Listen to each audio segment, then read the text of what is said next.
The Pumpkin Plan, a simple strategy to grow a remarkable business in any field, by Mike Michalowicz. There's an image that I want you to hold in your mind. It's an old man, sitting in a rusty lawn chair. He's worked like a dog for 50 long years, chasing a dream that always seemed just one step ahead. But now, the race is over. He's half dead, with drool dripping down his chin, and a look of quiet disappointment in his eyes. A business mentor, a wise old man named Frank, once described this person to a young, struggling entrepreneur.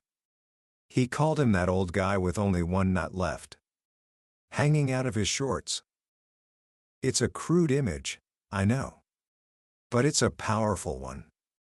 Because it represents the silent fear of so many people who dare to build something of their own. The fear that after all the sacrifice, all the missed soccer games, all the sleepless nights, you'll end up with nothing but regrets and a rusty lawn chair. The young entrepreneur who heard this story was Mike Michalowicz. And at the time, he was heading straight for that future. He was the owner of a computer technology company that was, on paper, a success. It was making nearly $1 million a year.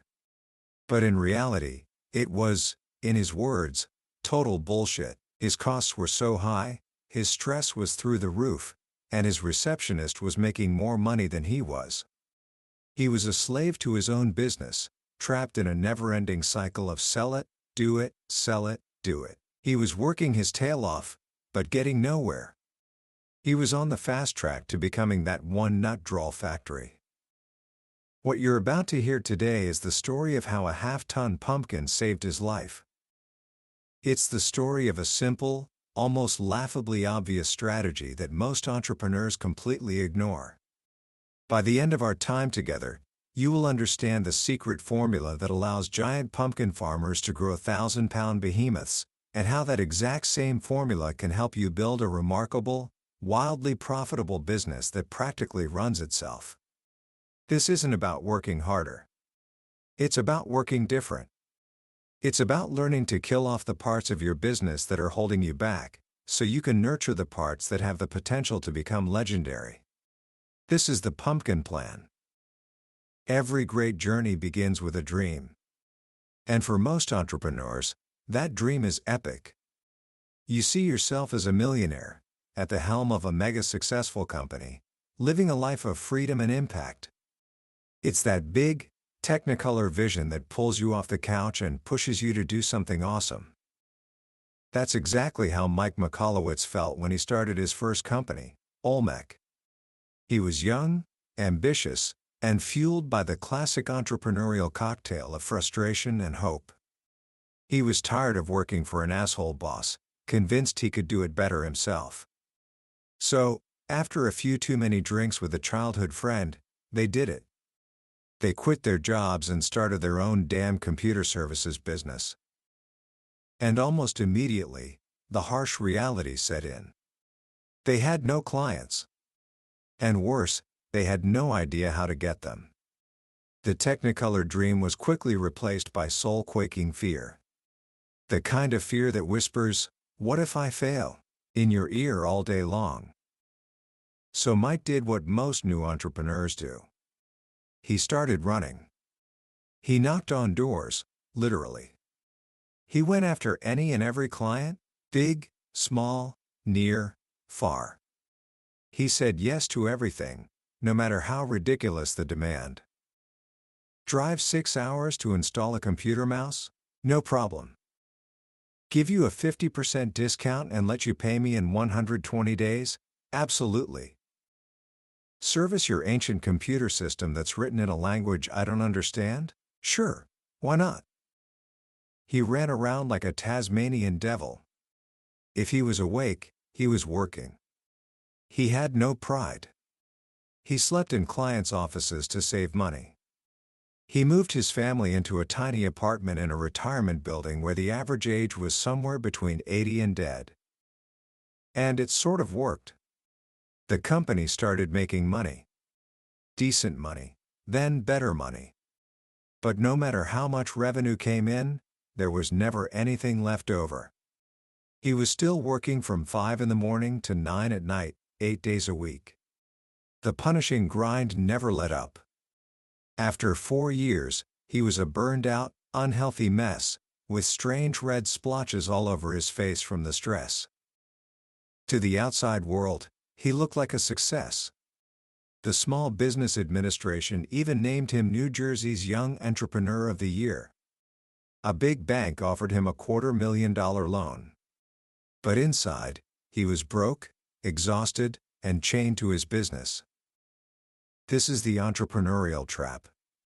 It's a place where you work harder and harder, but you never seem to get anywhere. You're always just one big client away from making it. But that one big client never comes, or if they do, they just bring bigger problems. You're a hamster on a wheel, running your heart out but staying in the exact same place. It was in this state of desperation that Mike finally listened to his mentor, Frank, the man who warned him about the one nut guy. Frank gave him a piece of advice that seemed insane. He said, "You're going to have to cut your client list." Cut the client list? The very list he had bled and sacrificed to build? It made no sense. If anything, he needed more clients. Frank told him to list all his clients in order of revenue. Then, separate the top-paying ones into 2 categories, the great ones, and everyone else. Keep the great, top-paying clients, Frank said, and cut the rest. Every single one.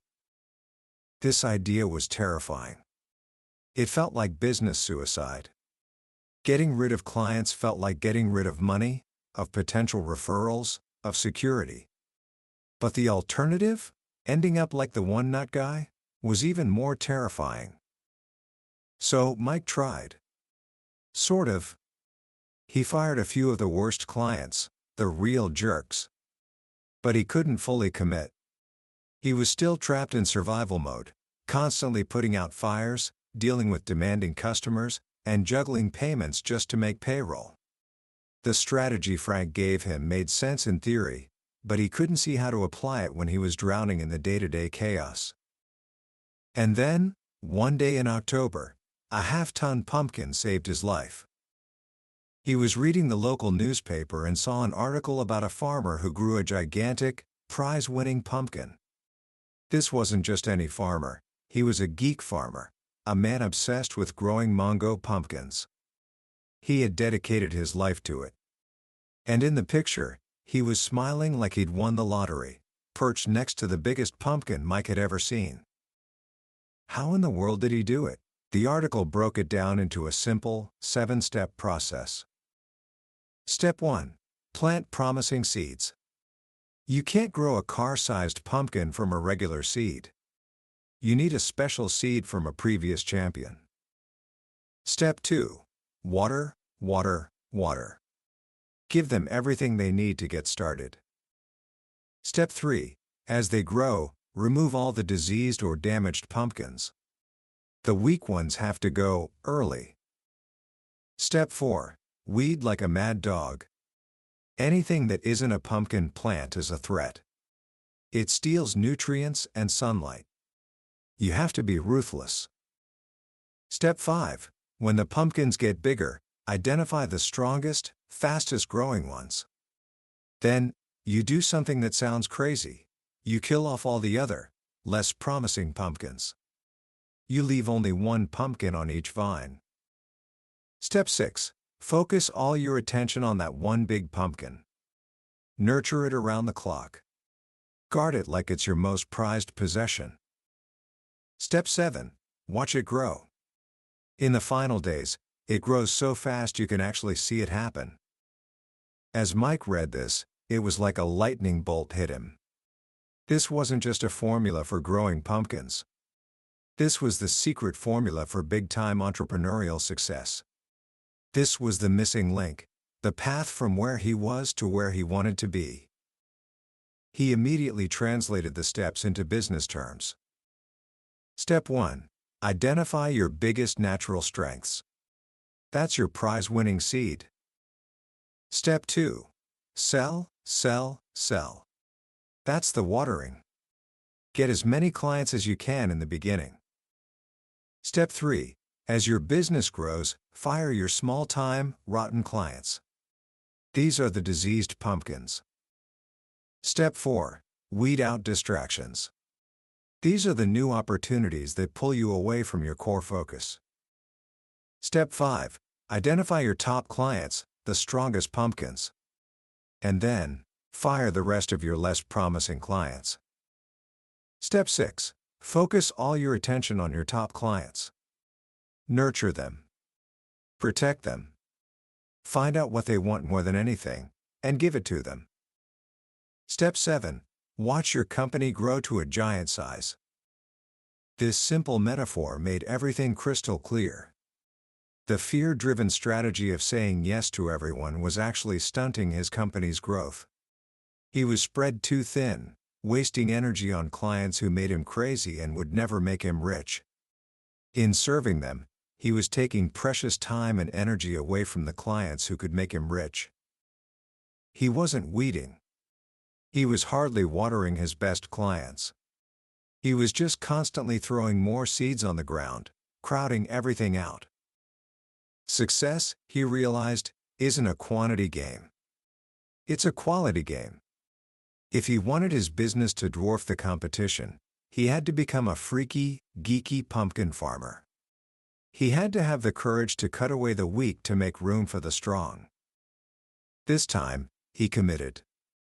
He and his partner followed the pumpkin plan in earnest. And almost immediately, everything became easier.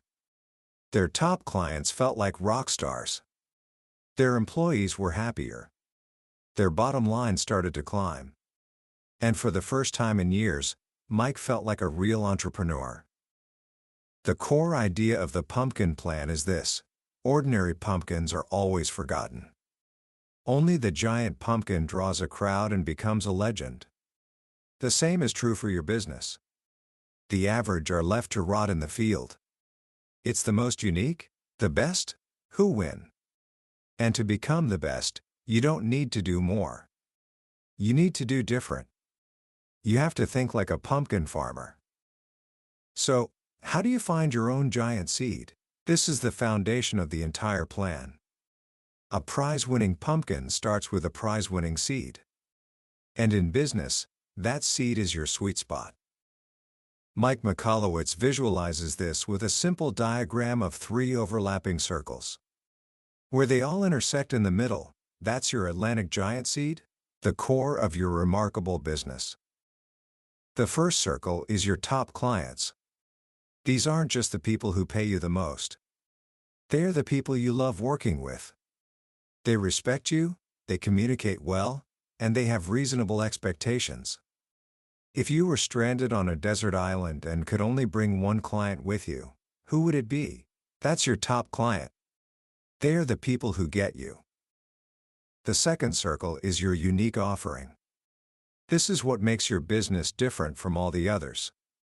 It's not just what you sell, it's how you sell it. It's the combination of your unique talents, your experience, and your core approach to business. A key part of this is what Mike calls your area of innovation, or OWI. You can't be the best at everything. You have to choose one area to dominate: quality, price, or convenience. Think about Mercedes. They don't compete on price. They compete on quality. Think about Walmart. They don't compete on quality. They compete on price. And think about McDonald's. They're not the cheapest food, and they're certainly not the highest quality. They compete on convenience. You have to choose your game. Your unique offering is the blend of your chosen OWI and your personal strengths, the things you do effortlessly and love to do. The third circle is systematization. This is your ability to create repeatable processes for everything you do. A real entrepreneur, as Frank said, is someone who builds systems to allow other people to do the work. If your business depends on you doing everything, you can never scale it. You'll be forever trapped. Systematization is what allows you to take a 4-week vacation and know that your business will not only survive, but thrive without you. Your giant seed, your sweet spot, is where these three circles overlap. It's the unique service that you provide to your best clients through a repeatable system. Any other combination leads to problems. If you have top clients and a unique offering, but you can't systematize it, you're trapped trading hours for dollars. You'll make good money, but you'll never have any time. This was Eric, the race car driver, always on the phone, a slave to his own expertise. If you have a unique offering that's easy to systematize, but nobody wants it, meaning you have no top clients, well, you're just screwed. You've built a beautiful solution to a problem that doesn't exist. And if you're working with your top clients and have great systems, but your offering isn't unique, the competition will crush you on price every time. There's nothing to stop them from copying you. The goal is to find that powerful intersection and then build your entire business around it. This means you have to be brutally honest with yourself about who your best clients truly are. This isn't a popularity contest. It's a strategic analysis. Mike created a tool for this called the assessment chart. You start by listing all your clients in descending order of revenue. But revenue is just the starting point. Next, you create columns for critical qualifiers. Do they pay on time? Do they give you repeat business? Do they have potential for future growth? Do they communicate well? And a crucial one, when you make a mistake, do they let you fix it and forgive you, or do they hold it over your head forever? You grade each client on these factors. But there's another layer, a deeper one. You have to evaluate them against what Mike calls your immutable laws. These aren't just company values, they are the unbreakable rules that define who you are. They are the essence of your character. For Mike, one of his immutable laws is no dicks allowed. Life's too short to work with rude, arrogant people. Another is blood money, meaning he treats every penny with respect and doesn't spend unnecessarily. Your best clients, your true top clients, are the ones who share your immutable laws. You just click. Everything is easy. When you work with people who are out of alignment with your immutable laws, it creates friction, stress, and hidden costs. They drain your energy and your bank account. The assessment chart forces you to see the truth. The clients who bring in the most money are not always your best clients. The ones who are difficult, who don't respect you, who don't share your core principles, they are the diseased pumpkins. They are sucking the life out of your business, and they have to go.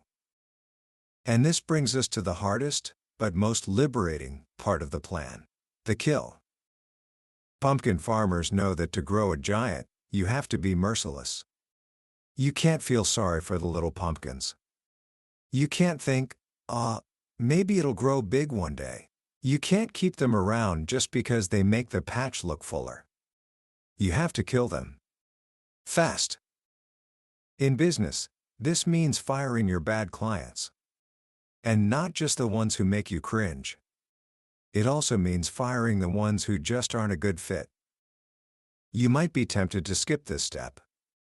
To think, I'll just focus on nurturing my good clients, and the bad ones will eventually go away. But it doesn't work that way. As long as those rotting pumpkins are connected to your vine, they are stealing time, money, and energy that you should be giving to your champions. You have to kill first, then nurture. Consider the story of John Shaw, a solar panel installer in a small Colorado town. His market was completely saturated, with 5 pages of competitors in the phone book. He was working himself to death, leaving home before sunrise and getting back long after dark, becoming a stranger to his own family. He was a full-service solar contractor, installing both solar electric panels and solar hot water heaters. But he realized something crucial. Installing solar hot water was complicated and time-consuming. It took up 50% of his time but only brought in 10% of his revenue. Solar electric, on the other hand, was simple and highly profitable. He was terrified to stop offering solar hot water. He thought he would lose business to competitors who claimed to do it all. But armed with the pumpkin plan philosophy, he found the courage. He decided to say no to almost all solar hot water jobs. He killed off that part of his business. And a funny thing happened. He didn't just free up his time. His solar electric work tripled. When prospects called asking for solar hot water and he told them no, half of them would ask, "Well, what can I buy from you?" Saying no made him a hot commodity. In just 1 year, a year in which he took an extra 3 months off work, Shaw Solar doubled its revenue, from $800,000 to $1.6 million. He worked less, spent more time with his family, and made twice as much money. That is the power of killing what's holding you back. So how do you fire a client without burning bridges? Mike offers a few strategies. You can eliminate the service they use, like John did. You can raise your prices. Sometimes, a bad client will surprisingly rise to the occasion and start treating you with more respect because your perceived value has gone up. Or you can simply prioritize your star clients, pushing the bad ones to the back of the line until they get the hint and leave on their own. But firing clients is only half of the equation when it comes to stopping the bleeding. You also have to cut the expenses associated with them. Mike calls this the tourniquet technique. Cash is the lifeblood of your business, and bad clients are like open wounds, bleeding you dry. When you fire them, you must also eliminate all the costs you incurred just to keep them happy. That showroom you rented to impress that one difficult client? Get rid of it. That extra staff member you hired just to handle their constant demands? You have to let them go. This is brutal, but necessary. You have to love your business more than you love the people and things you've built up around your worst clients. The story of Athelia Wally and her dress company, shabbyapple.com, is a brilliant example. The fashion industry has a standard curve. You hire a publicist, get a showroom, and spend a fortune on advertising. Athelia had no money for any of that. Instead, she identified her top clients, women in their 30s with small children who read blogs. So, she focused all her marketing efforts there, sending free dresses to bloggers. It cost her almost nothing and was wildly effective. By focusing maniacally on her top clients, she was able to eliminate the $250,000 a year in expenses that her competitors considered mandatory. She didn't follow the curve. She created her own. Once you've cleared the patch of weeds and diseased pumpkins, it's time to nurture your giants. This is the fun part. This is where you go from surviving to thriving. It starts with something called the wish list. This is where you interview your top clients. But you don't ask them, "How can I serve you better?" That question rarely gets an honest or useful answer. Instead, you ask them about their world.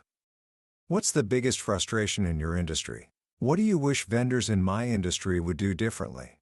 What would you change that would let you finish work an hour earlier every day? You're not looking for feedback on your performance. You're looking for their problems, their aspirations, their secret wishes.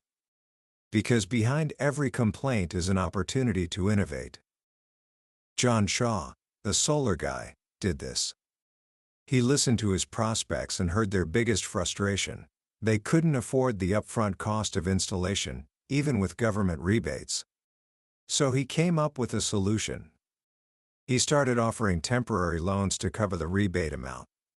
He filled out all the paperwork for them and had the rebate check sent directly to him.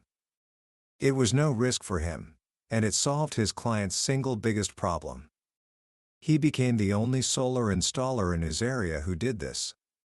He didn't just get more clients, he cornered an entire market that his competitors couldn't touch. Once you have their wish list, you can start playing favorites. This goes against everything your mother taught you, but in business, it's mandatory for success. You can't treat every client like they're number one. If you favor everyone, you favor no one. Mike tells the story of his friend Tommy Munich, who built and sold a company for $30 million. Out of 200 clients, he identified his top 9. He posted their names all over the office. His staff was instructed to drop everything when one of the top 9 called. He modified products and changed packaging based on their needs.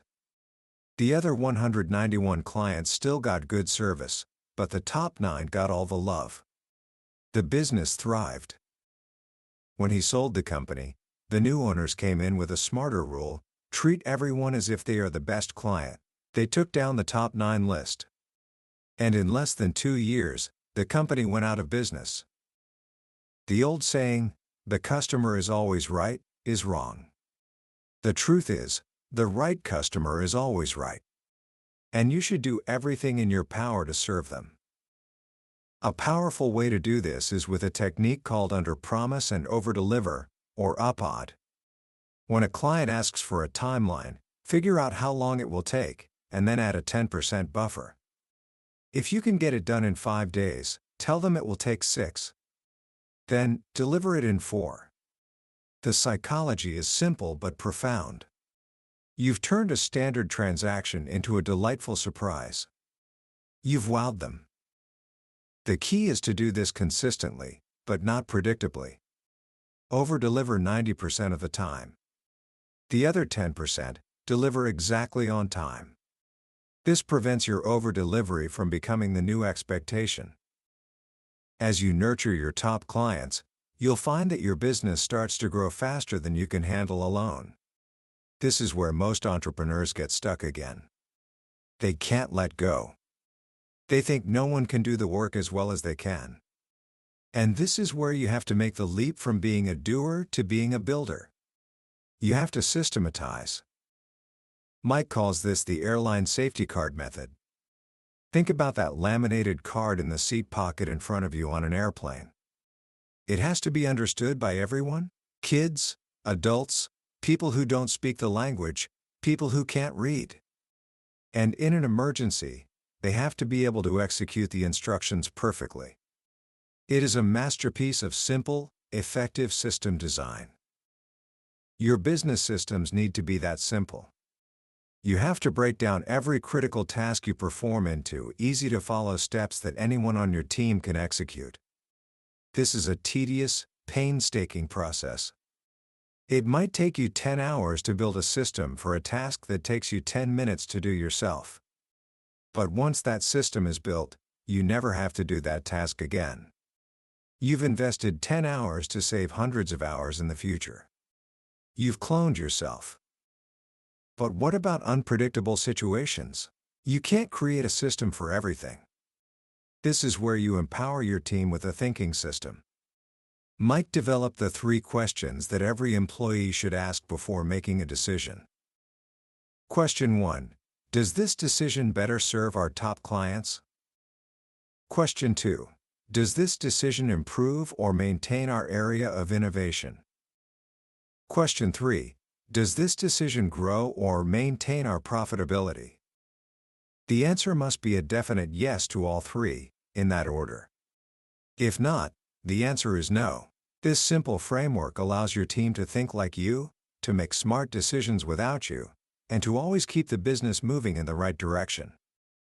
When you combine a maniacal focus on top clients with ruthless weeding and powerful systems, something magical happens. You don't just get more clients. You start to attract a very specific type of client. This is where you can use a strategy Mike calls tapping the vendor well. The logic is simple. Your best clients, the ones who get you, also have relationships with other vendors they love. And those vendors probably have other top clients who are a lot like yours. You already have something in common: a mutual, happy client. Mike did this with his company, Olmec. He went to his favorite hedge fund client, Larry, and asked a strange question: besides me, which vendors are critical to your business and that you really like? He wasn't asking for a client referral. He was asking for a vendor referral. He explained that he wanted to connect with these other vendors to make sure his work was supporting theirs, to better serve Larry. Larry loved the idea and gave him a list. Mike then called those vendors, asked them for advice on how to better serve their mutual client, and built genuine relationships. He wasn't selling, he was helping. And because he was so helpful, these vendors started referring their other top clients to him. He didn't have to chase new business anymore. He had created a referral engine that brought a steady stream of perfect, pre-qualified clients to his door. In 18 months, he landed 75 new top clients this way. This is what it means to move in concentric circles. You stop trying to be everything to everyone everywhere. You focus on a tight niche, you show up where your top clients hang out, you become part of their world, and you build an ecosystem of trust. When all these pieces come together, the right seed, the ruthless weeding, the obsessive nurturing, and the powerful systems, you achieve the ultimate goal. You kill the curve. Most businesses compete on a bell curve. They see a trend, and they jump in, trying to be a little better, a little cheaper, a little faster than the next guy. They are all just building a slightly better VCR. But a true pumpkin planter doesn't play that game. They create something so different, so radical, that it makes the old curve obsolete. They create a whole new game. Think of Netflix. They didn't try to build a better video store than Blockbuster. They did the exact opposite. No store, no per-movie fees, no late fees. They killed Blockbuster's curve by creating a new one. You do this by identifying the biggest frustrations in your industry, the things your top clients complain about on their wish lists, and then doing a 180. You do the exact opposite of what everyone else is doing. Or, you put an S on what you do. You become the fastest, the cheapest, the slowest, the simplest, the most luxurious. You become an extreme. There is no competing with the est, you are in a league of your own. This is the journey of the pumpkin plan. It's a progression, a season of growth. And like any season, it eventually comes to an end.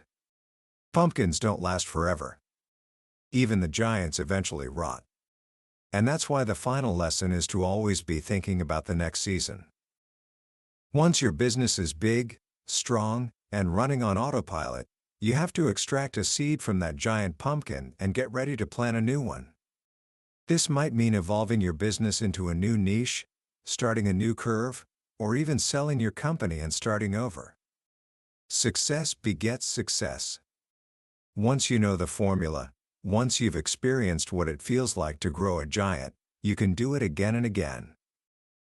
From a burned-out, stressed-out guy with red splotches on his face, to a successful, multi-millionaire entrepreneur who sold 2 companies and now helps others do the same, Mike Michalowicz's story is proof that this simple, nature-inspired strategy works. It's your turn now. As we wrap up our journey through the pumpkin plan, what strikes me most is its profound and counterintuitive simplicity. We live in a world that shouts, more, faster, harder. We're taught that success is about addition, more clients, more products, more hours. But the core lesson here is that extraordinary growth often comes from subtraction. It's about having the courage to prune, to cut away, to say no not just to the bad, but to the good enough, in order to create space for the truly great. It's a philosophy of less, but better. It's about focus. This isn't just a business strategy, it's a life strategy. We all have diseased pumpkins in our lives, commitments, habits, even relationships that drain our energy and hold us back from what we're truly capable of.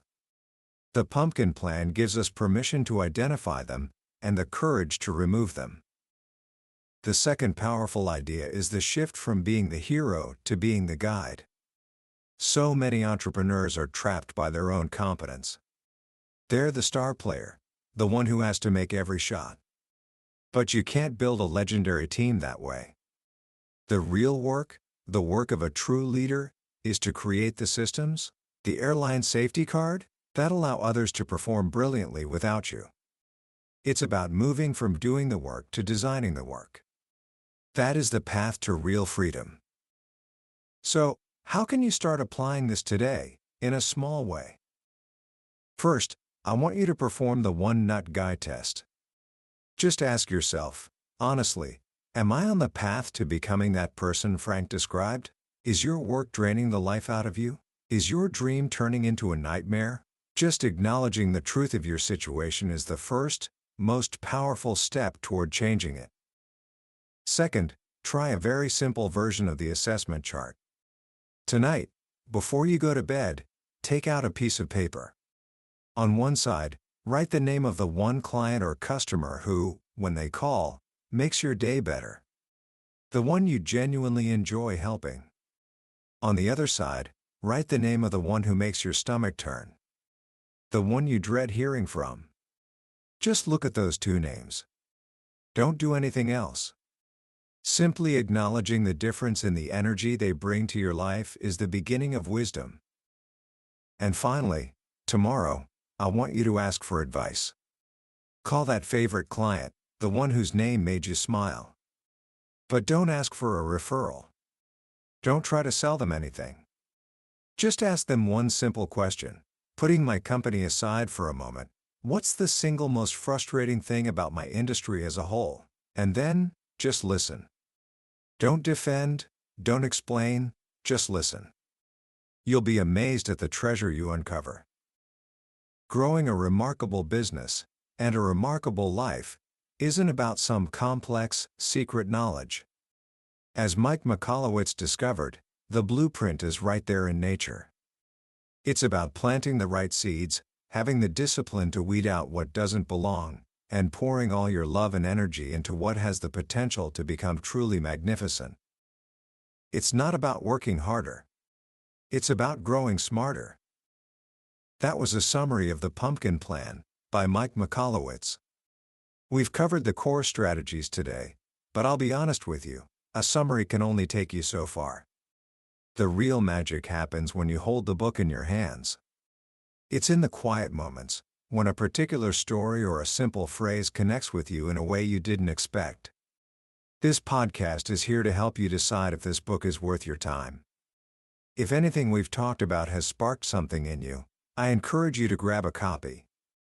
Reading it isn't just about learning business tactics, it's an experience that can genuinely change the way you see your work and your life. The link to the book is in the description. Also, if you found this journey valuable, please take a moment to like this episode and subscribe to the channel. It lets me know that this work is making a difference, and it ensures you won't miss our next exploration into another life-changing book from the billionaire's bookshelf. Let's keep growing together.